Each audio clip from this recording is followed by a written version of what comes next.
I want to get back to the basics of this debate. And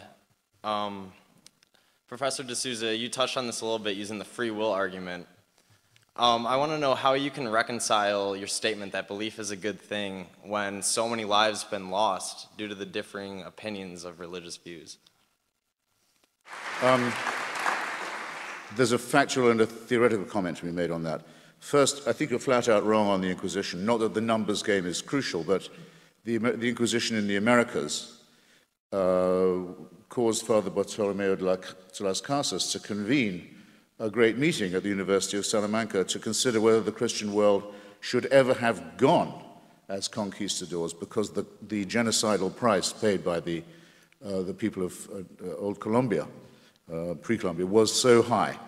Slavery, torture, burning. No one knows what the numbers are, but they're horrifying. The second, the 30 Years' War has to be considered a war of religion, and we don't know how many people were killed there either, but the retarding of civilization was absolutely gigantic, as well as the appalling harvest of innocent population. Third, at the beginning of the First World War, a clash of empires, all of the imperial leaders were, in a sense, theocrats. The Ottoman Empire was a theocracy by definition. Kaiser Wilhelm II was the head of the Protestant Church in Germany. The Tsar of Russia was the head of the Russian Orthodox Church in Russia. The King Emperor of Britain, George V, was the head of the Church of England, as you say, rightly founded on the family values of Henry VIII. Civilization has not recovered from the retarding process of that war either. In fact, we never will get over what happened in that war. And those are wars of religion. Just to stay with the point of fact and on the secular, the allegation that the other killers are secular. Of the first one you mentioned, Adolf Hitler, it has to be said that I can almost give you the page reference of Mein Kampf, where he says that his desire to slaughter the Jews is because his fealty to the work of the Lord. He regards it as a holy cause. That's in Mein Kampf. Maybe he doesn't have the authority to say that, but you can't call him secular. On the belt buckle of every Nazi soldier, it read, Gott mit uns, every single one of them, God on our side. Just as the Confederacy had Deo Vindice as its official motto in the Civil War for slavery. It's been calculated by the Catholic historian Paul Johnson that up to 1/3 of the SS were confessing Catholics.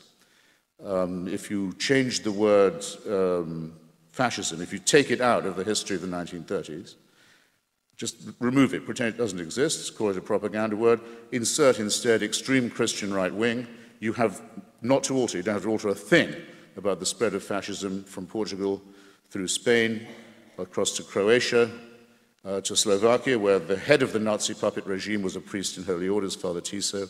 Vichy, Austria, you know the story, or if you don't, you should. Or anyone here who considers himself a Catholic should know that. This is not, I'm sorry to say, ladies and gentlemen, secularism. Of the others, I would actually say Pol Pot had a very extreme idea of a restoration of the old Buddhist authority known as the Angkar, but let me not quarrel too much. What was wrong with these heroic mass murderers? That they all thought that they could bring about an ultimate history. They all thought that with them, history would be consummated. History would, in fact, come to an end. They were messianic. The whole problem to begin with is the idea that human beings can be perfected by force, or by faith, or by conquest, or by inquisition. That can take an explicitly religious form or just another messianic form, but it reinforces the point I began with. Take nothing for certain. Don't believe in any absolutism. Don't believe in any totalitarianism. Don't ask for any supreme leader in the sky or on earth, for that way lies madness and torture and murder, and always will.